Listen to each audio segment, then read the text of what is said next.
President Mohamud is now serving his second term, and I've just been informed that this is a first in the history of your country, and you have been at the forefront of your country's journey towards stability, unity, as well as regional cooperation. Under your leadership, Somalia has navigated some very complex challenges, ranging from internal security threats to regional diplomatic tensions, all while striving to further economic development as well as integration with the international community and networks.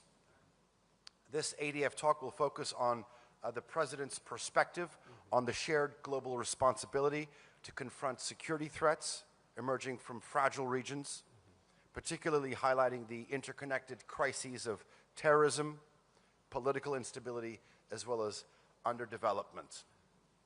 Mr. President, I do have a confession to make. I'm very much against ChatGPT. But I was on it for about half an hour ago, and here's what I typed in. I said, what does the average person know about Somalia? And I want to read out its response, okay? The average person would say, Somalia, it's in East Africa, right? I think it's had a lot of conflict over the years, civil war, piracy. I've heard it's had a problem with terrorism. Let me ask you, what is the current situation in your country like today? Thank you, Ali.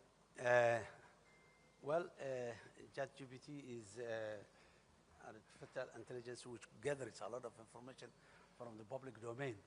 Maybe if you could speak into the mic, yeah. Yeah, from the, of course, public domain. And some of the issues that you said is absolutely right. We do not deny that Somalia has been in a very difficult situation for decades now. In 1990, the Somali state collapsed, and then we've been 10 years of civil war, and then 12 years of successive transitional governments, one after the other, as a characteristic of post-conflict environment. And then in the last 12 years plus, we have a permanent government that has been working in the government, in the country, and the world has recognized it. Somalia has just went through difficult times, but now emerging from a collapsed state, failed state, into a fragile state. Fragility is another problem that has many developing countries are suffering. So Somalia today, you can say, not anymore failed state or collapsed, but it is a fragile in terms of economy, in terms of still our political institutions are not enough grown up yet. So the country is going through different stages, but we are making a very fast progress in the last couple of years. We get back our rightful position in the international arena. We stood up and fighting against the international terrorists. One is al-Qaeda affiliate al-Shabaab, and the other one is ISIS, both in different corners of Somalia today.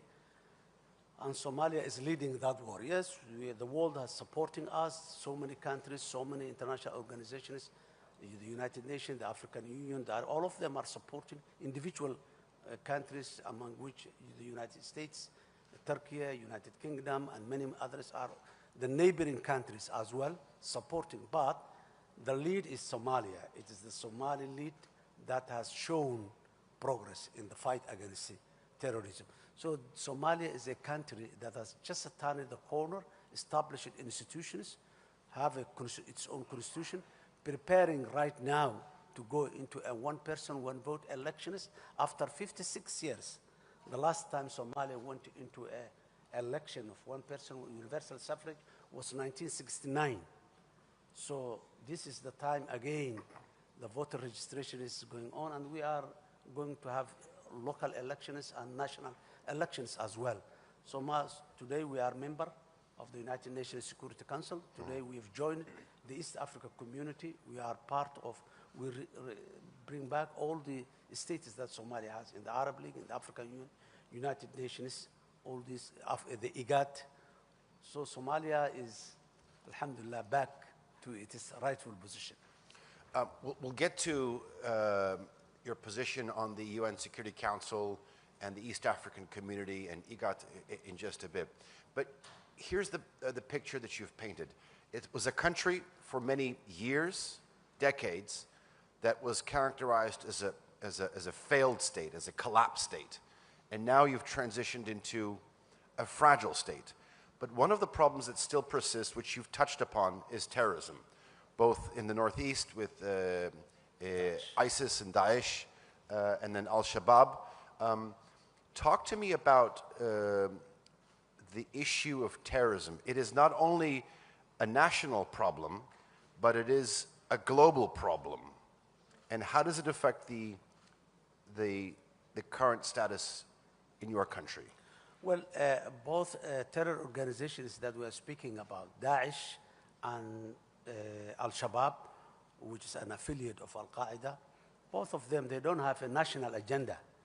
Their agenda is international, global. They wanted to fix a global problem, not Somali problem, but unfortunately, because of the circumstances of the past, they got the opportunity to start from Somalia on these issues. So that's what makes the whole effort of African Union, the United Nations, and many other international partners to get together to fight against them. So these guys, they have been occupying a major portion of Somalia, particularly the rural Somalia. Today, they are remaining in pockets. In a war, big war, there are always battlefields that you lose, battlefields that you gain. Up and downs are there, but the overall war, the Somali people, one of the success stories that we have as the Somali leadership, Somali government, is that we showed the real face of these terrorist groups to the Somali people, to the Somali nation. Now it is the people that realize that this and their principles, their way of life, their behavior does not fit to the rightful behavior of Somalia. Somalia is a very unique country with all the good qualities of a nation. We are one ethnic group, we are one religion, we have one language, but unfortunately because of bad politics in the past, we have certain grievances, and the terrorists, they benefit from the grievances. This is why they came to their weak institutions with social grievances in the country. That was how they originally preferred Somalia to come and stay there. So, but now things are changing. People are realizing now the state is growing up and it's providing services. That's what's more important now.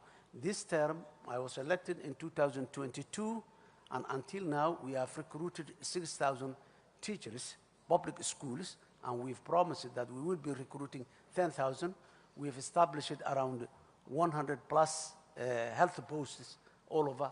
Those areas that has been liberated, we are organizing what we call the stabilization program to provide the society what they have missed for the last 17 years. No school, no health post, no water and sanitation in all those areas for 18 years.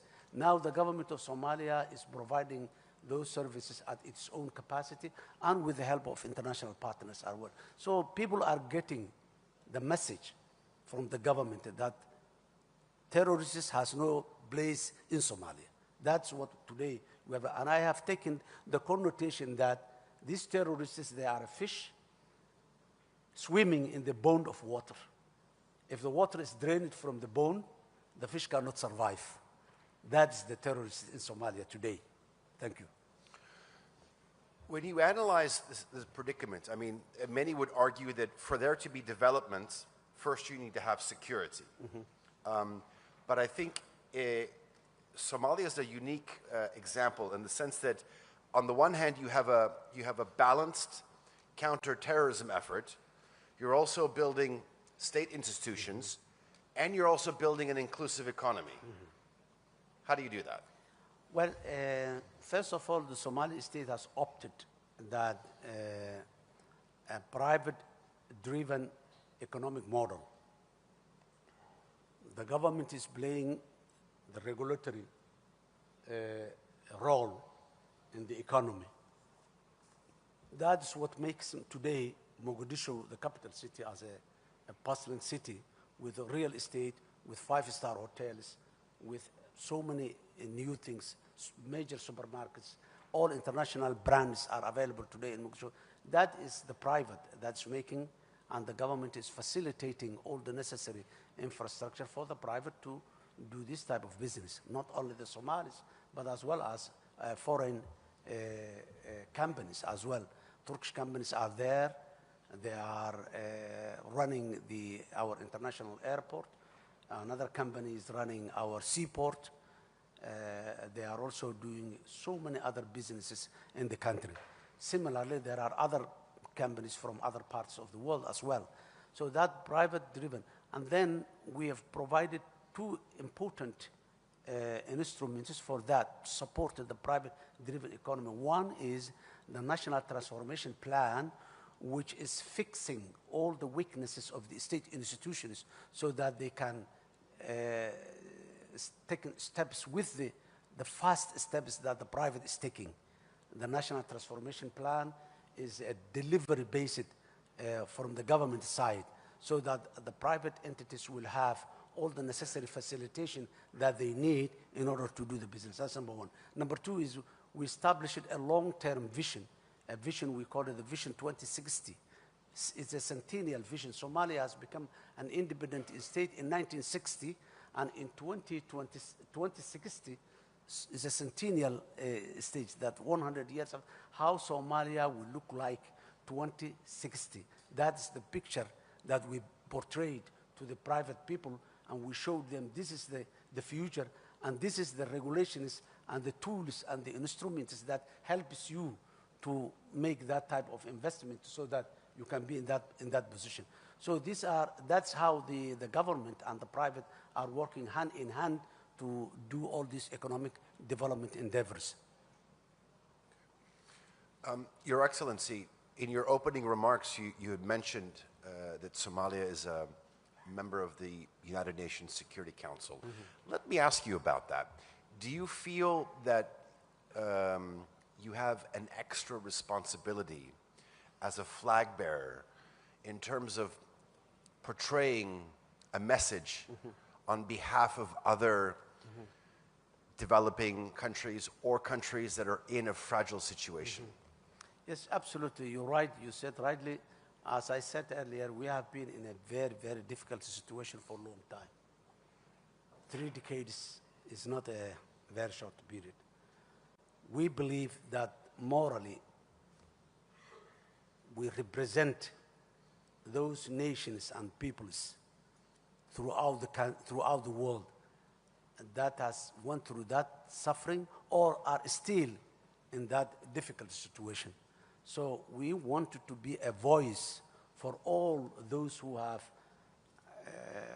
difficulties within them and who needs help, international help, or those who has been created by other forces, circumstances that take them to that level, so that the United Nations Security Council can take those burdens away from those nations. So you are absolutely right, Ali.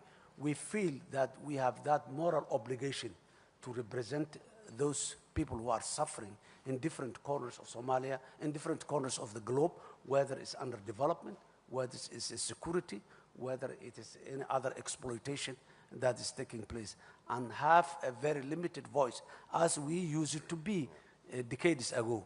We need to be a voice for that people. Let me ask you the flip side to that question. Mm-hmm.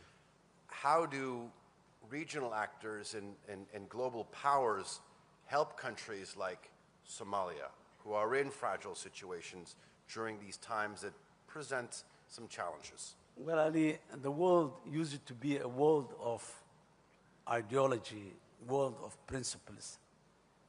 In 21st century, the world is becoming a world of interests. And every country and every nation has some interest in it.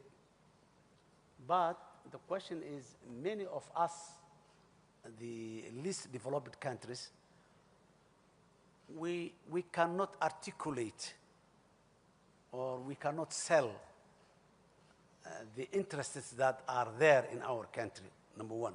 Or we cannot establish the necessary instruments that facilitate people to come and seek after these interests. So that's the challenge that many of the facing. So Somalia is trying to, of course, address those global powers or regional powers or neighbors, whatever, who got an interest in Somalia, to negotiate with them in a way that benefits both of us, mutual interest. Sometimes when it comes to interest, the problem some of the interest has is the interestee, the one who has the interest, would like to get the more. And the powerful one, the powerful partners always would like to take more than the less. So these are the challenges there, but today there is a possibility that it's all about, again, the state institution. Somalia has been there for thousands of years. Interests were there, resources are there, strategic locations are there, but the world has not focused to Somalia as they are focusing today because of the state institutions, the leadership that presents what benefits the world can have Somalia. We cannot be only a recipient of aid. We should not be permanently for the recipient. Now, we are trying to portray that the world can benefit from Somalia. For example, the African Union. First of all, this 21st century, we call it the century of Africa. It's all about Africa, whether it's human resources, whether it's natural resources, whether it's market, all. So African Union has two important initiatives. One is, it's called Agenda 2063, which is a centennial agenda. African Union was established in 1963, so 2063 is a centennial agenda, which is a developmental agenda, very clear. That's number one. Then to make sure that that continental agenda is achieved, Africa has established the African Continental Free Trade Area, whereby business and economic interest is that. Somalia, being on the most eastern tip of the African continent and having more than 3,300 kilometers of coastline in the Indian Ocean, the Gulf of Aden, the Red Sea, we have a very strategic location that can be a gateway for Africa. So a lot of opportunities are there in Somalia to be a continental logistics hub. And it's one of the initiatives that we are selling, which a lot of people are standing for it now. So opportunities are always there, but it all depends on how can you present those opportunities and how can you negotiate those opportunities. When a country is burdened by massive debt, it's very difficult for them to do anything, and it often leads to over-exploitation. There's a huge amount of debt relief on your country, in excess of $2 billion. $5 billion, yeah. Do you feel that the international community is finally seeing the potential of Somalia to grant this debt relief so it can finally go into mutually beneficial partnerships? Yes, two important aspects again here is that the international community has realized that there is a state institutions that can take the full responsibility of utilizing the local resources in a beneficial way to the public. That's the Somali state. And then the level of commitment, we went through a very serious transformation in our public finance management, in our economic regulations and all this. All those were what has convinced the international partners that Somalia is moving forward with a progressive thinking and mindset. So we did all the necessary reforms, whether it's the fiscal, whether it's the federalism way of doing things, and after more than a decade of going on with the IMF, the World Bank, the other international financing institutions, that a conclusion has been reached that Somalia is potential, so that debt is an obstacle to the progress of Somalia. So the debt has been cancelled and removed from Somalia. More than a year, almost a year, more than a year now, we are without any debt, but we didn't take any loan for that time, because we make a decision in our government that we will never take a loan unless we are sure that the loan we are taking will pay back by itself, or if the loan is for public service and public utility, that the government has other sources that we don't want loans to be accumulated again, and in a very short period of time, again, we go to the world and ask for debt relief. That's what has happened in many other countries. Based on that experience, Somalia, we are avoiding so far to take a loan unless we make sure that the country is secure enough, that the production sector and the economic sector is moving very fast, that we can pay back the loans that we are taking. So it depends again on the strength and the potentiality of the public institutions of any country to make sure that no more debts will be. Debt has been relieved to give Somalia an opportunity to move forward. Otherwise, we would have never moved anywhere. And we would have never attracted any investment if that debt is there hanging over us. But now we are attracting a lot of investment, a lot of interested people. I want to talk about the fairly recent signing of the Ankara Declaration. Mm-hmm. Obviously, this marked a significant step forward in relations between Somalia and Ethiopia over the Somaliland port deal. I want to get firsthand some key factors that went into this, and in terms of how you envision future relations between Somalia and Ethiopia. Well, as you rightly said, Somalia and Ethiopia are two neighboring countries. We have close to 2,000 kilometers of border, and we have a lot of commonalities. We have common people, we have common culture, we have, in some aspect, we have common language in some level. And we have a very long history of 700 years. This history was not a good one. It was a very violent history. The crusade, the jihad, and all types of things. And that history has ended in 1990 when both the Somali state and the Ethiopian state collapsed after all these long wars and all this. From there onward, we have been moving. We, from our side, from Somalia, we realized that that cannot be continued. Hostility, conflict, building. Both of us, we are poor countries. One of the main reasons why we are poor countries for the last 1 century, we always have been building military. All our revenues, all our income was focused on building a huge military. Somalia has built one of the strongest army in the African continent in the 1960s, 70s, and 80s. Ethiopia did the same. And that build-up of the military was the main reason why the states collapsed later on. Revolution after revolution, coup d'etat after coup d'etat, at the end, the states collapsed. So we're working together. Misunderstandings comes up here and there when neighbors are there, but now the Ankara Declaration has opened a new door for the future of our two countries. After the Ankara Declaration, I visited Addis Ababa and have a very good discussion with the leadership there. And then after that, the Prime Minister of Ethiopia has visited Mogadishu as well, have a very good discussion and dialogue. And then after that, even there is a lot of exchange of important and very VIP individuals on teams on both sides. And we are very much hopeful that the Ankara Declaration will be the opening door for a better future. But the discussions are still going on.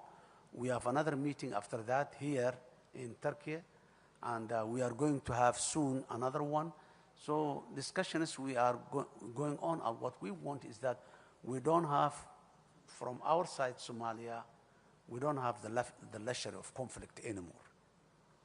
We don't want to conflict with our neighbors. And we have a motto that Somalia in peace with itself and in peace with the world. So we wanted to live a peaceful relationship with our neighbors and with the world in general. Sounds very similar to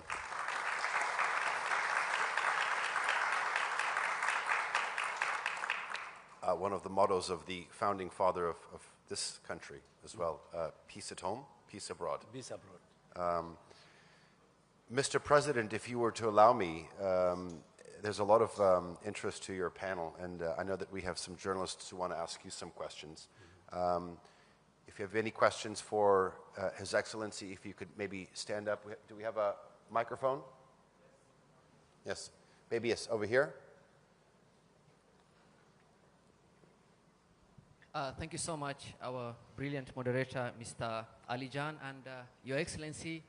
Thank you so much. Maybe if I begin with a quick banter about the ChatGPT, maybe the information that I will be gladly able to share is that Somalia is the founding member of the Organization of African Union, which is now the AU, and at the same time it is the first non-Arab country to join the Arab League. So it's a nation with a lot of history, and His Excellency has outlined it so well. So to begin with my first question, since you are in a diplomatic forum, I will start with the part of the diplomacy. Looking at the Somalia-Turkey relations, which had started previously from humanitarian development and is currently at a win-win cooperation. We have the oil exploration, we have the business partnership, economic and security. How do you assess this success for the people of Somalia and for the world as a model of cooperation? And what is your future expectations of this? My second and final question, Your Excellency, and our moderator is, last year we witnessed the Turkey-led Ankara Accord between Somalia and Ethiopia. And we've seen your subsequent visit to Addis Ababa, heightening cooperations between Somalia and Ethiopia, de-escalating the tensions.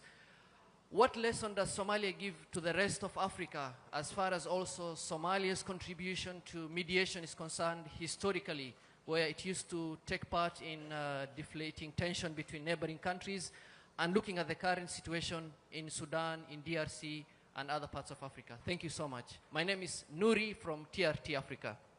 Nuri. Okay. Thank you. Thank you, Nuri. First of all, the relationship between Somalia and Turkey, I would like to shortly and briefly say how this relationship has started and where it is today. A decade and a half ago, 2010-11, there was a famine in Somalia. 250,000 Somalis starved because of that famine. And the security was a problem, as always. And many of the international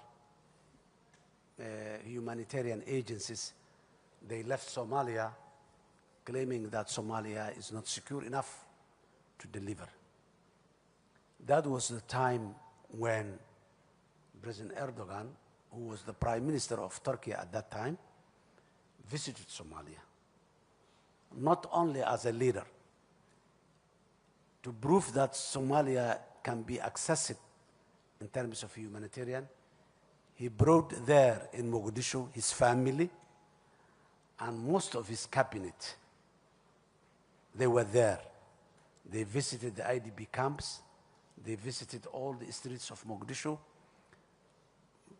President Erdogan, he got off his car and sit with the kids that are playing beside the road and asked them a lot of questions about their life. From there, the world it was unbelievable to anybody that such a prominent international leader goes to Mogadishu with his family and stays there in IDP camps without any significant visible protection or security or anything, that was a game changer. Because of that visit, everybody came back, and lives were saved from there.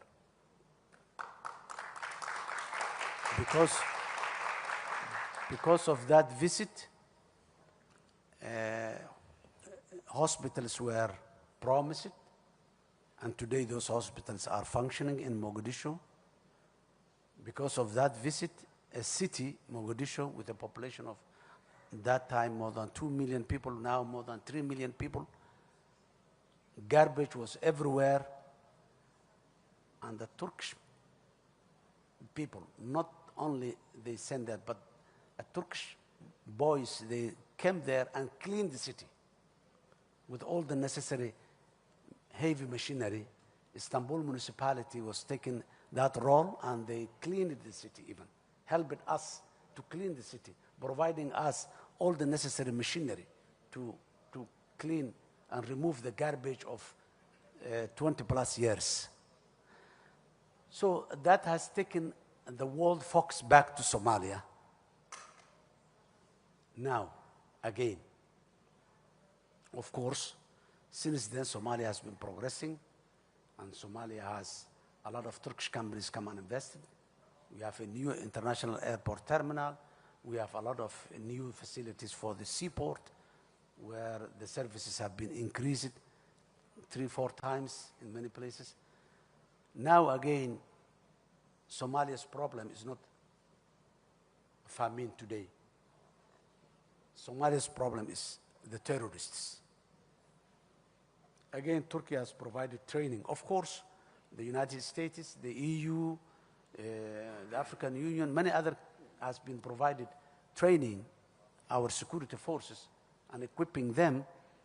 But Turkey has today come up with the latest technology to support our security forces and expertise as well. They didn't say, take this equipment and go and fight. They came to us and show and fight with us against the terrorists. So taking the focus back, number 2. Number 3, nobody was coming and asking about oil and gas. This is the first time in the history that Somalia oil and gas reserves are under exploration now. Seismic service going up in the offshore, you have seen it. On the onshore, again, we signed another agreement. That does not mean that we are giving this opportunity to Turkey only, but it's the only country that demanded, the only country that become interested, and that's normal. The first move advantage is always there. Turkey cannot be compared with the companies that will come maybe 10 years later when Somalia become a better oil country. So that is the relationship between Turkey. And when there is a conflict between Somalia and its neighbors, Turkey come to mediate and, of course, make the settlement. So Turkey and Somalia has a genuine partnership based on mutual interest. Okay. Mr. President, I think maybe perhaps swiftly move on to the second part of the question. I think yes. It was what are some lessons that other parties can learn in terms of conflict resolution with your negotiations surrounding the Ankara agreement? Well, I think the country, it was the DRC that you gave. Yes, the same he said, the Ankara Declaration. The Ankara Declaration has come out of the genuine mediation that Turkey has made. It was not an abrupt, it was a process that a Turkish delegation visited Addis Ababa, they visited Mogadishu, they talked to us a lot of different teams come. It went through a process. They asked us, they asked the Ethiopia, and at the end, President Erdogan brought together myself and the Prime Minister of Ethiopia, and you know, we have a one complete day sitting together, and President Erdogan was sitting there from the morning till midnight. We were sitting together, and at the end we strike that deal. We were happy. Ethiopians were also happy. So that's it. what lessons can be learned is that, number one, you need an honest mediator that has no vested interest in other than peace. Turkey has a very good relationship with Somalia, as well as has a very good relationship with Ethiopia. And both Somalia and Ethiopia, Turkey has assisted them at different times in a difficult situation. So honest mediator or honest broker is a prerequisite for a successful war. That is what the best lesson that the world can learn from it. Thank you. I think we have one more question. Thank you, Mr. President. My name is Abdul Hamid Sayam. I am the representative. There's a microphone there. My name is Abdul Hamid Sayam, the representative of Al-Quds Al-Arabi at the United Nations. And I commend the Ambassador Abu Bakr Osman and his speeches on Palestine at the United Nations. There is a talk about recognizing Somaliland in the north. If they accept the deported Palestinians to settle in Somaliland, it's a challenge for your country and for the Palestinians and for the world that should be controlled by international law, not by the law of the jungle, as some major power trying to advocate now. So what is your opinion on this? How can you incorporate Somaliland or reach out to them so this thing could not happen? Because if it is recognized, then it might be very hard to go back and unite both the north and the south. Thank you. Abdul Hamid, thank you very much. First of all, the cause of the Palestinian people, it is a moral responsibility and a religious responsibility. Qudus and Palestine. So it is an issue that Somalia has never compromised and is not going to compromise, whatever our capacity or our ability is. What we want is a peaceful resolution, as the world has recognized it, two-state solution, that Palestine state is there, Israeli state is there, and peaceful coexistence between the Palestinian people and the Jewish people is the best option, and that's what we all want to see, and we hope it will. Regarding the other issues, Somaliland is part of Somalia. It's not a... Well, as you rightly said, we are not talking about the law of the jungle. If someone comes and says, we cut this country, we cut this part from this country, and that's another case. So Somaliland is a part of Somalia, and no one has ever approached Somalia for receiving Palestinian people as replacement of their land. We don't see it as a solution. It's not whether someone recognizes or not recognizes it, but the idea of removing Palestine from their own land and putting them into other people's land, I don't see that that's a solution at all. If it is a solution, then it would have been discussed some way or the other. But that's not. Palestine belongs to that land. And they have been leaving that land for millennia, and definitely they will. So no one has ever approached to us. And if someone says, I recognize X, Y, Z as an independent country, that's not the way the world works. Individual countries can say that, but that will not be very effective. It will only create more problem, more conflict, and more. That will not be, by saying that or by doing that, there will not be a conducive environment for putting other people there. So I'm not hopeful on that. We will hope that, as you rightly said, the world will get back to its mind and this problem will be resolved. We are very much grateful for those countries who are actively involved in resolving that issue. Okay, I think we have time for one more. Assalamu alaikum, Mr. President. Very welcome to Turkey again. My name is Tunç Demirtaş from SETA Foundation. Under your presidency, the Somali Prime Minister Hamza Barre is in Lasanot, SSC Hatuma today. This is a historical visit because there was a conflict in that area a couple of months, a year ago. What do you think about the historical visit? Thank you. Well, we're sorry for what has happened in that part of Somalia, and local conflicts always emerge. But Somalia, the federal government of Somalia was not part of that conflict, and we are not going to be part of that local conflict.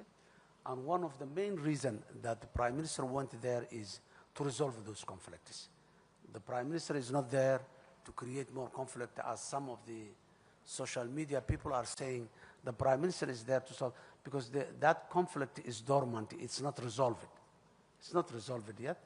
There are prisoners or detainees in both sides. So there are still conflicts that has not been peacefully resolved. So the Prime Minister is there to create a conducive environment where negotiations can take place, because there are certain obstacles for the genuine negotiations to take place, and Prime Minister is visiting there to remove some of those obstacles so that the two parties, the two groups can sit together, can negotiate and reconcile peacefully.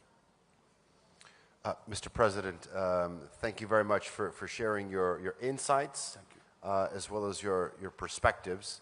I think your leadership during these testing times, these transformative times, is crucial, not only in terms of transforming your country, but also the Horn of Africa.